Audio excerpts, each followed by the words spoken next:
you're okay the way you are. That's what we tell young people. Oh, you're okay the way you are. It's like, man, there's nothing worse than you can tell someone who's young than that, especially if they're miserable.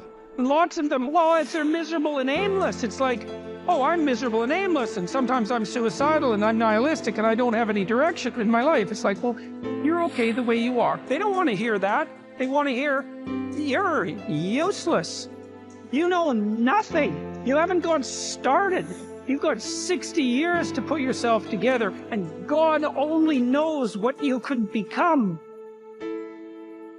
I used to say, I sure hope things will change. That seemed to be my only hope. If it isn't going to change, I'm in serious trouble. And then I discovered it isn't going to change. The tide comes in, and then what? It goes out. For 6,500 years that we know of, recorded history, and probably long before that. So it is not going to change.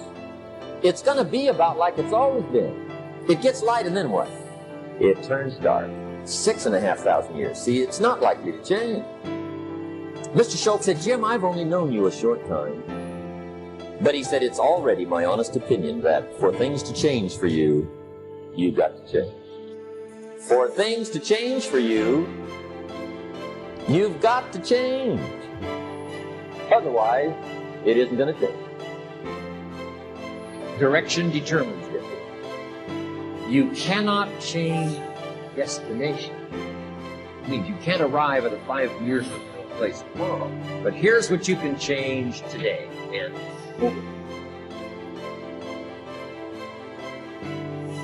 when we look out on our lives, you ask the question, what are you going to do?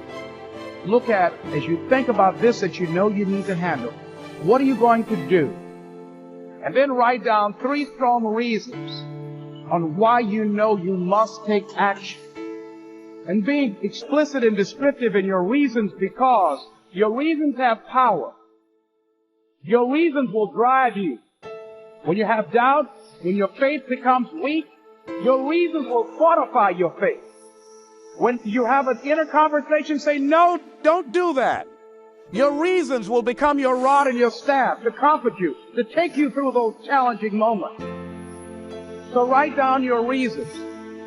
And what you will find, that when you decide to act, when you decide to take life on, and let me warn you, it can be painful, it will be uncomfortable, and that's where the growth is. Luck is a word that people usually use to describe things that happen that they don't understand and can't explain. You, like everyone else, have a strong need to make sense of your life and what is going on around you.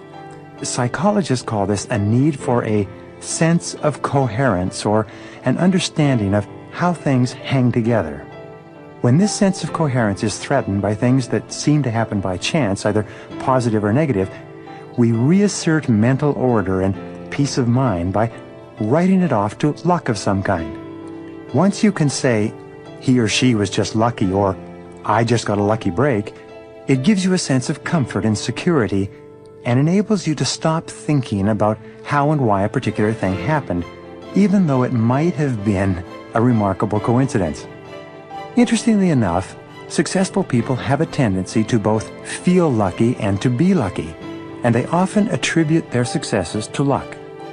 Sometimes successful people say this to avoid the envy attached to high achievement. They claim that they were just lucky so that they appear humble and ordinary in the eyes of others. Unsuccessful people, on the other hand, attribute much of the success of others to their being lucky rather than to their being talented. At the same time, they blame most of their own failures on bad luck, as though the law of cause and effect had somehow been suspended in their cases, thereby making them the unfortunate and undeserving victims of chance. Deep in their hearts, most successful people attribute their achievements to hard work, far beyond the ordinary. They say things like, the harder I work, the luckier I get. They believe that they have earned their success and that they deserve the occasional lucky break that seems to pop up and propel them forward far faster than the ordinary. The fact is, your luck can be managed and increased by applying certain mental and physical laws that apply to luck in your own life. What you're about to learn about luck and success could change your future. Wilfred Peterson once skillfully said, "Walk with the dreamers, the believers, the courageous, the cheerful, the planners, the doers, the successful people with their heads in the clouds and their feet on the ground." If you seek self-improvement, you can inspire people around you as well, which will reciprocate in a positive light. Your circle of friends and acquaintances should uplift you rather than bring you down. In a way, the people you hang out with are a reflection of your standards. Stay away from toxic individuals who slack off and do not encourage you to fulfill your goals and push your limits. As they say, if you are the smartest person in the room, then you are in the wrong room. While surrounding yourself with like-minded and gifted people is important, the ones you hang out with should also have a positive outlook. After all, your worth and value will mostly be measured by the 5 people you are closest to. Find inspiration. Seeking inspiration is another way to keep growing, especially when you are facing creative blocks. To a large extent, getting inspired is triggered internally. Even though it waxes and wanes along one's creative process, you can still seek external sources to find inspiration. In reality, we all can use inspiration to remain positive and feed our souls. This not only boosts your creativity, but gives you something to look forward to, particularly during those times of hardship and uncertainty.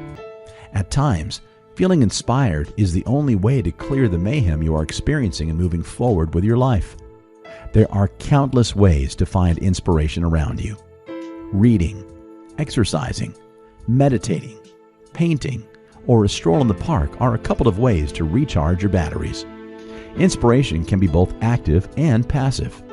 Finding active inspiration motivates you to create something with great purpose, whereas passive inspiration enables you to see the skills and talents of other people and draw your motivation from them. At times when you find yourself in the doldrums, you may conclude that you are just not skilled enough for a certain task. In truth, you simply lack inspiration for the creative juices to flow.